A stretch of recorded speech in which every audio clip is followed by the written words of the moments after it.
बिल्किस बानो प्रकरणातील 11 गुन्हेगारांची पुन्हा एकदा कारागृहात रवानगी। 2 आठवड्यात गुन्हेगारांनी आत्मसमर्पण करावं, सर्वोच्च न्यायालयाचे आदेश।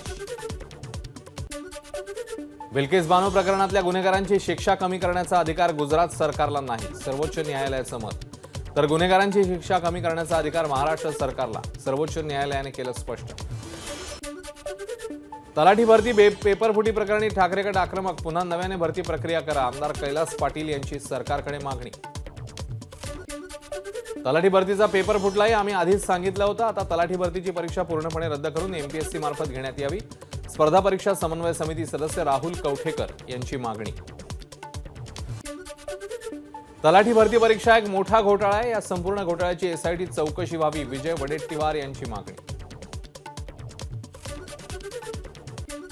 200 गुणांच्या तलाठी परीक्षेत 214 मार्क पडणं म्हणजे महाराष्ट्रात भाजपचे 48 पैकी 60 खासदार निवडून येण्यासारखं आहे। तलाठी भरतीचा निकाल पाहून भाजप सरकार है तो मुमकिन है असंच म्हणावं लागेल। रोहित पवारांची भाजपवर खोचक टीका। तलाठी भरतीवरून आरोप करणाऱ्यांनी पुरावे दिले तर चौकशी करू, उपमुख्यमंत्री फडणवीसांची प्रतिक्रिया। तर फडणवीसांनी एव्हिडन्स ऍक्ट वाचावा, राऊतांचा सल्ला। तलाठी भरती प्रक्रियेत घोटाळा झाल्याच्या विरोधकांच्या आरोपात तथ्य नाही, मंत्री राधाकृष्ण विखे पाटील यांनी केलं स्पष्ट। आरोपातून सुटका करून घेण्यासाठी काही जण आरोप करत असल्याचं विखे पाटलांचं वक्तव्य। 2 वर्षांचे बीएड कायमचे बंद, 2024-25 पासून 4 वर्षांचा कोर्स। रिहॅबिलिटेशन काउन्सिल ऑफ इंडियाचं परिपत्रक, 4 वर्षांचा अभ्यासक्रम चालवू इच्छिणाऱ्या संस्था अर्ज करू शकणार।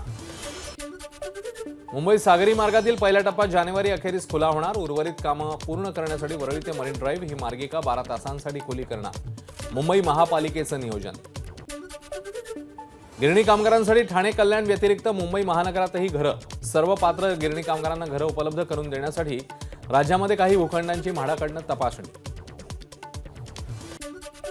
मोनोरेल आता जाहिरातीतनं कमाई करणार, मोनोमार्गावरील सर्व खांब, स्थानकांमधील रिकामी जागा यासाठी जाहिरातीसाठी देण्यात येणार, तसंच स्थानकातील जागा व्यावसायिकांना भाड्याने देण्यात येणार। 8 तासात ठाणे रेल्वे स्थानकात 1200 भुकट्या प्रवाशांना दंड, त्यांच्याकडनं 3,40,000चा दंड वसूल। कारवाईत 57 टीसी आणि 13 आरपीएफ जवान सहभागी।